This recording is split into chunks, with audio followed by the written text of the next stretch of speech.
3 number পাঠ ৰূপ কোঁৱৰ জ্যোতিপ্ৰসাদ আগৰৱালা। তেখেতৰ গীত এটা দিয়া আছে ইয়াত, গীতটো গাবলৈ কৈছে, ঠিক আছে? মই গাই দিম, তোমালোকে শুনি যাবা। গছে গছে পাতি দিলে ফুলৰে শৰাই, কি ৰাম ৰাম ফুলৰে শৰাই। কলীয়া ভোমোৰাই গুঞ্জৰি আহে গোন্ধকে ধিয়াই, কি ৰাম ৰাম গোন্ধকে ধিয়াই।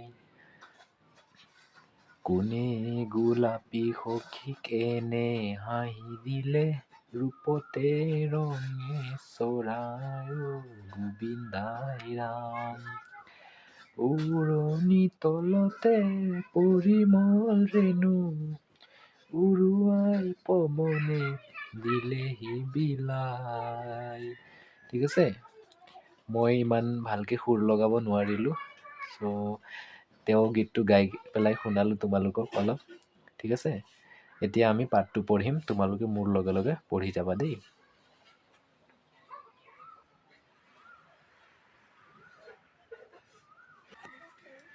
এই গীতটি কোনে ৰচনা কৰিছিল জানানে? কোনে? ৰূপ কোঁৱৰ জ্যোতিপ্ৰসাদ আগৰৱালাই। তোমালোকৰ বাবে তেখেতে কবিতা, নাটিকা আৰু অকণিৰ ৰামায়ণ আদিও ৰচনা কৰিছিল। তেখেতৰ নাম হ'ল ৰূপ কোঁৱৰ জ্যোতিপ্ৰসাদ আগৰৱালা। তেখেতে ৰচনা কৰা গীতবোৰ নিজে সুৰ দি শুৱলা কণ্ঠেৰে গাইছিল। সেই গীত আৰু সুৰৰ ধাৰাকে জ্যোতি সংগীত বোলা হয়। ইংৰাজী 1903 চনৰ 17 জুন তাৰিখে ডিব্ৰুগড় তামোলবাৰী চাহ বাগিচাৰ এক সম্ভ্ৰান্ত পৰিয়ালত জ্যোতিপ্ৰসাদ আগৰৱালাৰ জন্ম হৈছিল। তেখেতৰ পিতৃৰ নাম পৰমানন্দ আগৰৱালা আৰু মাতৃৰ নাম কিৰণময়ী দেৱী। আগৰৱালাৰ পূৰ্বপুৰুষসকল ৰাজস্থানৰ পৰা আহি তেজপুৰত নিগাজীকৈ থাকিবলৈ লৈছিল।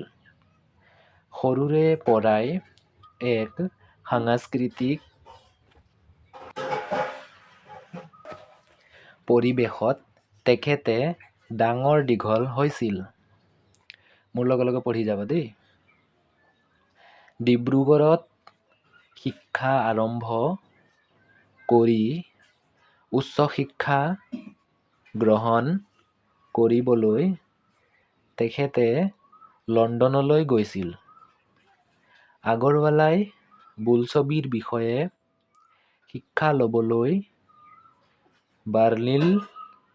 বাৰ্লিনলৈও গৈছিল। তাৰ পৰা উভতি আহি তেখেতে জয়মতী বোলছবিখন নিৰ্মাণ কৰিছিল।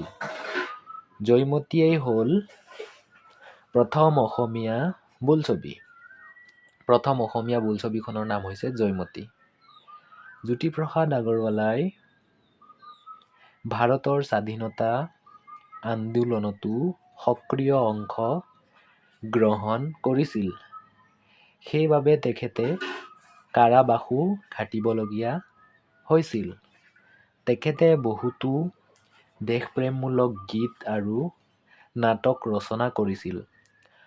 14 বছৰ বয়সতেই তেখেতে ৰচনা কৰা নাট হ'ল সোণিত কুঁৱৰী।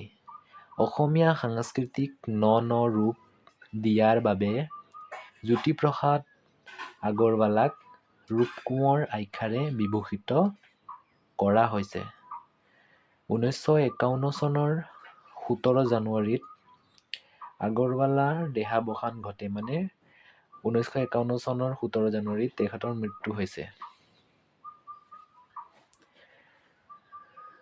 জাতীয় জীৱনলৈ আগবঢ়োৱা অৱদানৰ বাবে তেখেতৰ মৃত্যুৰ দিনটো শিল্পী দিৱস হিচাপে পালন কৰা হয়, মানে উদযাপন কৰা হয়। ঠিক আছে, পাঠটো ভালদৰে বুজিবলৈ চেষ্টা কৰিবা। আৰু এতিয়া মই তোমালোকক ইয়াৰ প্ৰশ্ন উত্তৰসমূহ কৰাই দিম। তোমালোকে ভালদৰে ভিডিঅ'টো চাবা, পাৰিলে ডাউনলোড কৰি ল'বা ভিডিঅ'টো দেই। ভিডিঅ'টো ডাউনলোড কৰি ল'বা, ঠিক আছে। কোৱা আৰু লিখা।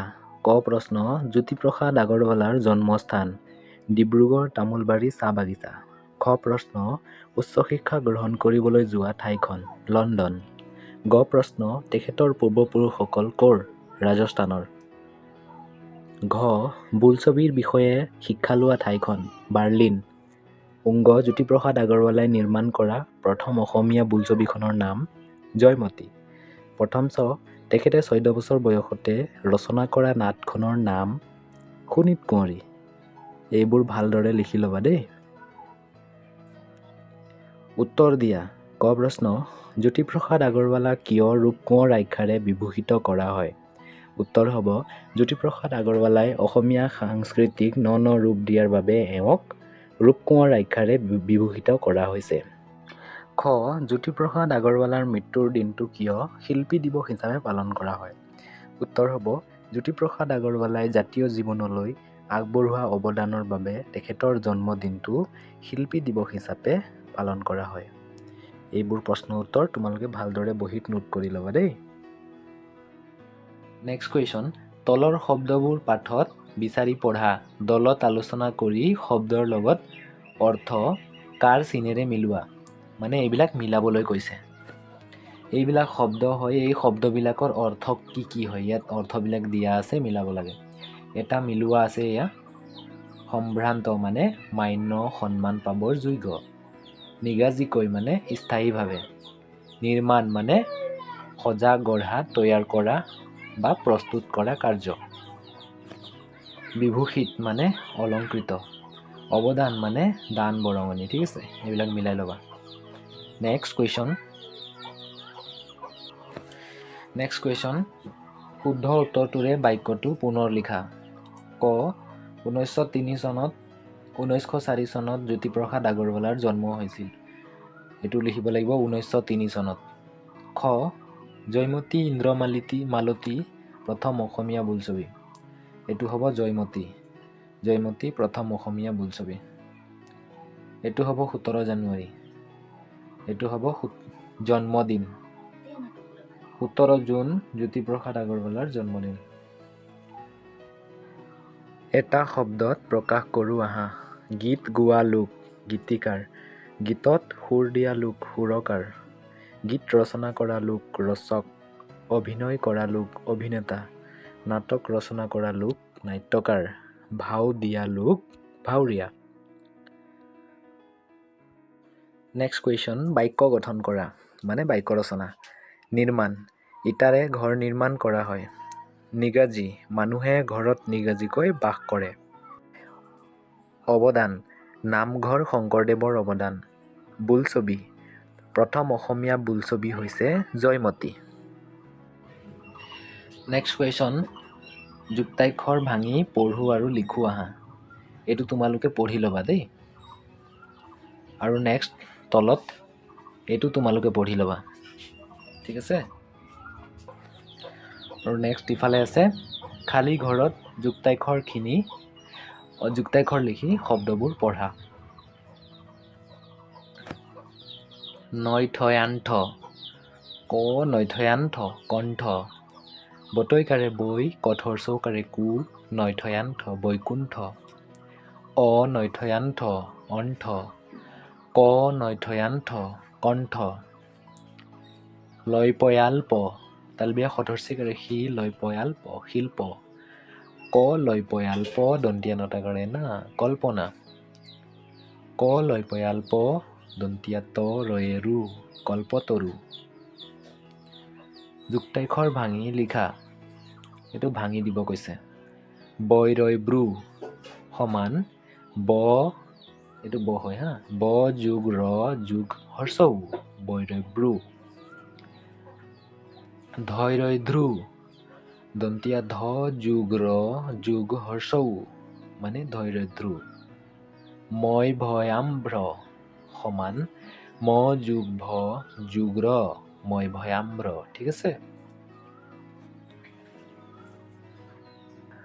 এই পাঠটোৰ সমূহ প্ৰশ্ন উত্তৰ মই তোমালোকক কৰাই দিলোঁ আৰু তোমালোকে মোৰ চেনেলটো ছাবস্ক্ৰাইব কৰি ল'বা দেই, কাৰণ ছাবস্ক্ৰাইব কৰিলে মই যেতিয়া ভিডিঅ' আপলোড কৰিম তোমালোকে ভিডিঅ'বোৰ পাই যাবা। ঠিক আছে। আৰু পাৰিলে মোৰ ভিডিঅ'টো এটা লাইক কৰি দিবা আৰু কিবা নাজানিলে মোক কমেণ্টত লিখি পঠিয়াবা দেই।